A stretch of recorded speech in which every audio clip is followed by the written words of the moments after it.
संगीता जी का सवाल आया है। ट्रांसफार्मर्स एंड रेक्टिफायर्स इन्होंने ख़रीदा है, 100 शेयर हैं और इनकी बाइंग प्राइस है 298। शॉर्ट टर्म का जो है वो नज़रिया लेकर चल रही हैं, तो फिलहाल इनको 3350 का नुकसान हो रहा है। 298 की बाइंग ट्रांसफार्मर एंड रेक्टिफायर्स में।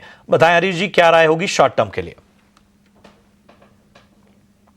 प्रशांत जी देखिए, पिछले हफ्ते में हम न्यूज़ के चलते स्टॉक में एक बड़ी सी गिरावट देखने मिली थी और जो गिरावट है और एक्सटेंड होते हुए नजर आ रही है। फिलहाल के लिए देखा है तो जो है सेलिंग प्रेशर अभी रुकने का नजर अभी तक नहीं आ रहा है, क्योंकि सपोर्ट देखा है तो और थोड़े नीचे लेवल्स पे है, जहाँ पे सपोर्ट दिखाई दे रहे हैं 230 225 के अराउंड है। मुझे लग रहा है कि वहां तक और डिप देखने मिल सकता है।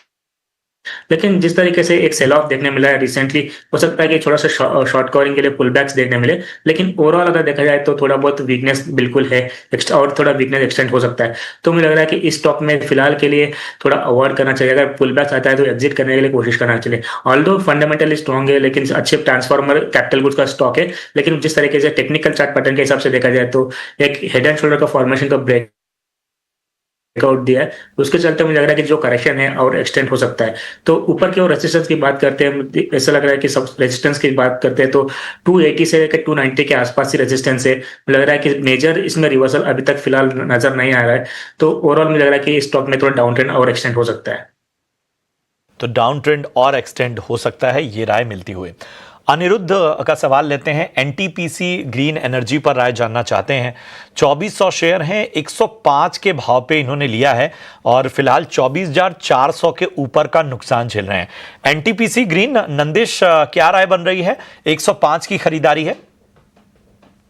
सर, एनटीपीसी ग्रीन हमारे कवरेज में नहीं है, बट अगर मैं पूरे सेक्टर की बात करता हूँ, if I compare it with Suzlon, Inox Wind, वो सब के सब अभी भी because of some lack of demand issues for the power, ये इस सब में भी ओवरऑल कंसोलिडेशन फेज ही देखा है। लेकिन जैसे जैसे पावर की डिमांड पिकअप होगी तो NTPC green, INOX wind, Suzlon और एक्मे सोलार में ओवरऑल तेजी बढ़त रहनी चाहिए। तो अगर ये लॉन्ग टर्म इन्वेस्टर है तो एनटीपीसी ग्रीन इनको होल्ड करना चाहिए। एनटीपीसी ग्रीन तब होल्ड करिए अगर आप लॉन्ग टर्म का नजरिया लेकर चल रहे हैं। अगला सवाल रोहित तिवारी का है। इन्होंने बीएसई लिमिटेड खरीदारी की हुई है 3000 के भाव पे और यहां पर इनके पास 400 शेयर हैं। तो ऊपरी स्तरों की इनकी खरीदारी है और यहां पर 45,300 के ऊपर का नुकसान होता हुआ। बताएं हरीश जी, बीएसई लिमिटेड लग रहा है कि 3000 का भाव या उसके ऊपर के भाव आने वाले वक्त में नजर आ सकते हैं? प्रशांत जी, अगर देखा जाए तो स्टॉक में एक अच्छा रिवर्सल देखने मिला था। रिसेंटली हमने करेक्शन के बाद देखा जाए तो स्टॉक प्राइस ऑलमोस्ट 2000 के करीबन से रिवर्सल होते हुए नजर आ रहा है। लग रहा है कि ऑलमोस्ट स्टॉक अभी 2-3 हफ्तों में देखा जाए तो निचले लेवल से ऑलमोस्ट 15-20% का गेंस दिखाई दे रहा है। मुझे लग रहा है कि देख, जो लॉन्ग टर्म चार्ट सेटअप की बात करते हैं तो यहाँ पे क्लियरली एक राइजिंग चैनल में ट्रेड कर रहा है स्टॉक प्राइस। और रिसेंट जो हाइस थे 3019 का, अगर ये लेवल अगर क्रॉस कर देता है तो मुझे लग रहा है कि यहाँ से और थोड़ा तेजी देखने मिल सकती है। जो नेक्स्ट लेवल्स बनेंगे 3250 से लेकर 3400 के आसपास तक। तो ओवरऑल चार्ट्स तेजी का ही है। जिस तरीके से करेक्शन ऑलरेडी देख चुके हैं हम लोग, मुझे लग रहा है कि इनको बने रहना चाहिए। हो सकता है कि थोड़ा टाइम पीरियड लगे, लेकिन ओवरऑल तेजी का स्ट्रक्चर है तो बने रहना चाहिए। तो बने रहने की आपको सलाह बीएसई लिमिटेड पे। शशांक दिल्ली से इन्होंने यूट्यूब पर सवाल पूछा है। थॉमस कुक के शेयर हैं इनके पास 5000 और इनकी जो खरीदारी का स्तर है नंदिश वो 157 का है। शॉर्ट टर्म का नजरिया लेकर चल रहे हैं 1 से 2 महीने का। बताइए क्या राय होगी थॉमस कुक पे? सर, थॉमस कुक हमारे कवरेज में नहीं है तो मैं इसके ऊपर कोई राय नहीं दे पाऊंगा। हरीश, आप बताइए थॉमस कुक का क्या राय बन रही है? 157 की बाइंग है।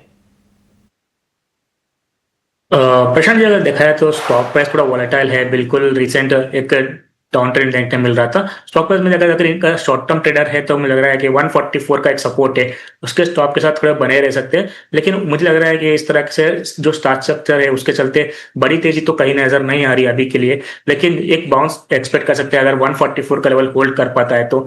ऊपर की ओर 160 से लेकर 165 के आसपास रेजिस्टेंस है, तो मुझे लग रहा है कि उसी के आसपास ही इनको एग्जिट कर सकते हैं, क्योंकि और अच्छे स्टॉक्स में निवेश करने के लिए कोशिश कर सकते हैं। तो एक विशेष रणनीति आपको थॉमस कुक में। संदीप जाधव का सवाल लेते हैं। मुंबई से इन्होंने सवाल पूछा है।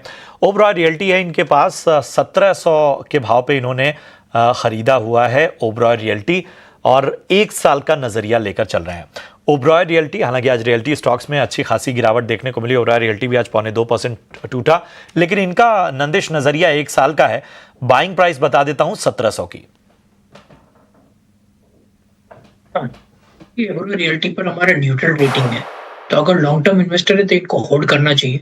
ये स्लो एंड स्टेडीली ओबरॉय एक अच्छी स्पेस में बॉम्बे में अच्छा मार्केट शेयर है उनके पास, और इनके पास जो भी प्रोजेक्ट्स है that is mainly into the premium and the luxury space। तो अगर लॉन्ग टर्म इन्वेस्टर है तो ओबरॉय रियल्टी 1 साल के लिए होल्ड करना चाहिए। इन्वेस्टर हैं तो 1 साल के लिए बने रहने की आपको सलाह यहां पर मिलती हुई। गोल्डी पंजाब से इन्होंने सवाल पूछा है। टाटा पावर है इनके पास, 1200 शेयर हैं, 448 के लेवल पे इन्होंने खरीदारी की हुई है। इनका नजरिया भी लॉन्ग टर्म का है। चूंकि लॉन्ग टर्म का ही नजरिया है, इसलिए नंदिश मैं आपके पास ही आऊंगा। बताइए टाटा पावर पे क्या राय बन रही है 448 की बाइंग के हिसाब से, long term view?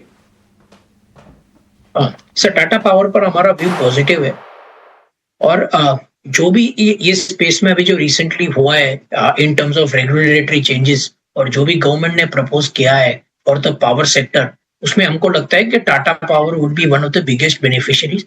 Slow and steadily उनका जो भी मुद्रा का भी एक पोर्ट है, एक जो पावर प्लांट है, is likely to get turn around, और Tata power is in the best space currently in the across power sector spectrum. तो हमारा व्यू यहाँ पर पॉजिटिव है, और अगर ये 1 साल के व्यू के प्लस के पास इनका व्यू है तो इनको ये स्टॉक में बने रहना चाहिए। चलिए, तो 1 साल के नजरिए से आपको बने रहने की सलाह। अशोक जैन का सवाल अगला लेते हैं। हिंदुस्तान जिंक पर राय जानना चाहते हैं। 1000 शेयर्स हैं इनके पास और 515 के भाव पे इन्होंने खरीदारी की हुई है। आज हमने देखा हिंदुस्तान जिंक में न्यूज फ्लो की वजह से अच्छी तेजी, 3% चढ़कर बंद हुआ हिंदुस्तान जिंक का शेयर। बताइए, और यहां से 1 महीने का नजरिया लेकर चल रहे हैं। हरीश जी, हिंदुस्तान जिंक 1 मंथ का व्यू, क्या राय होगी?